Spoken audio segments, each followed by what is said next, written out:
What's up mga idol? So ngayon nandito na tayo sa Nueva Ecija. Bali mga idol, dito na tayo magsisimula ng part 2. Ayan, sa mga nakapanood ng part 1, yan, tinapos natin yung video na yun sa papasok ng arko ng Nueva Ecija. Halos malapit lang din naman tayo sa arko mga idol na huminto kasi nag-stop over tayo dito para magpahinga na rin. Syempre tubig-tubig mga idol, alam nyo naman ngayon sobrang init, mahirap na. Ayun mga idol, tuloy-tuloy na ulit tayo. Papakita ko sa inyo sobrang ganda dito sa Nueva Ecija hanggang Baler. Solid. Eto mga idol, nandito na tayo sa Nueva Ecija, yung bypass road nila. Ayan, sobrang solid dito. Enjoyin nyo muna mga idol. Lalagyan ko lang ng background music.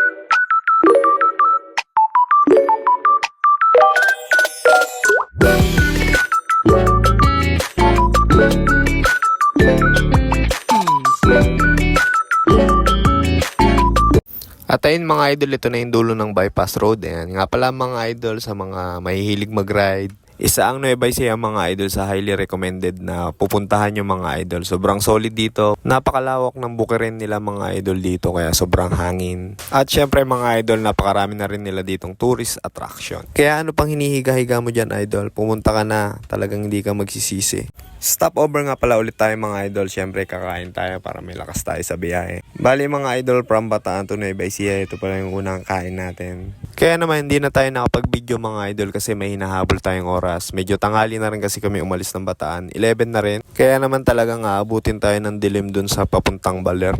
Nga pala mga idol, kwento ko na rin sa inyo yung naging experience namin dito sa biyahe na to. Kasi hindi na kami nakapag-video mga idol kasi sobrang dilim na rin at nagmamadali na.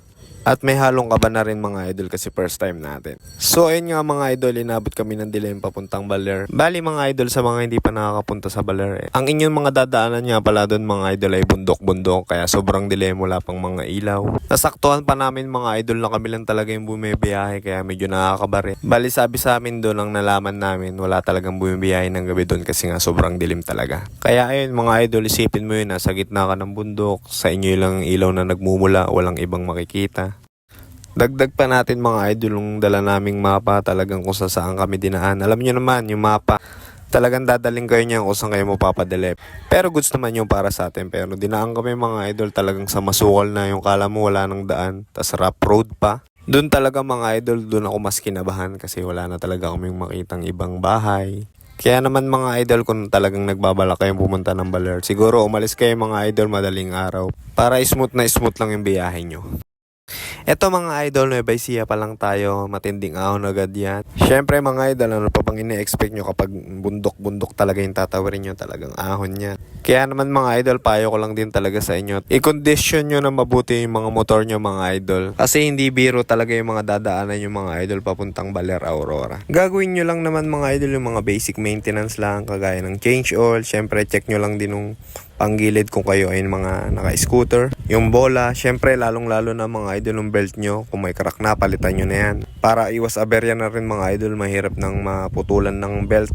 Lalo na kapag nasa gitna kayo ng bundok at wala kayong dalang mga tools. Especially mga idol kung wala rin kayong kasama, solo ride lang kayo. Yun, sobrang hirap yun mga idol kagaya namin. Kaya suggest ko rin mga idol, magdala kayo ng extra belt para naman mas makasigurado tayo. Na-experience na rin kasi namin mga idol yan. Kagaya namin nangyari sa amin. May extra belt ako pero hindi ko nadala, nakalimutan namin sa bahay.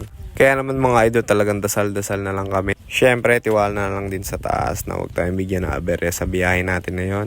At ayun mga idol, nakapunta at nakauwi naman kami na maayos. Wala namang aberya nangyari sa amin. Overall naman mga idol, mas the best pa rin talaga mag-ride. Sa lahat ng mga sinabi ko na yun mga idol, talaga mawawala yun kung makita nyo yung mga view na dadaanan papuntang Baler. Talaga namang marerefresh kayo sa mga makikita nyo. Syempre solid, bundok, puno, bukid. Dagdag mo pa yung napaka-solid nilang dagat mga idol. Kaya ako mga idol, kung tatanungin nyo ako sa lahat ng mga sinabi ko, talagang babalik-balikan ko yung Baler Aurora mga idol kasi sobrang solid yan. Bali mga idol, ito na lang yung video nating mapapakita sa mismong arc na ng Baler. Malayo-layo pa yan mga idol sa resort na i-stayan namin. Kaya ito, kinat ko na yan kasi hahaba na masyado yung video. Bali mga idol, ginawan naman na natin ng separate na video yung resort na yan. Nag-ikot-ikot tayo dyan, bali kinabukasan yung para maliwanag. Syempre mga idol, para mas ma-appreciate nyo yung view at ganda ng resort.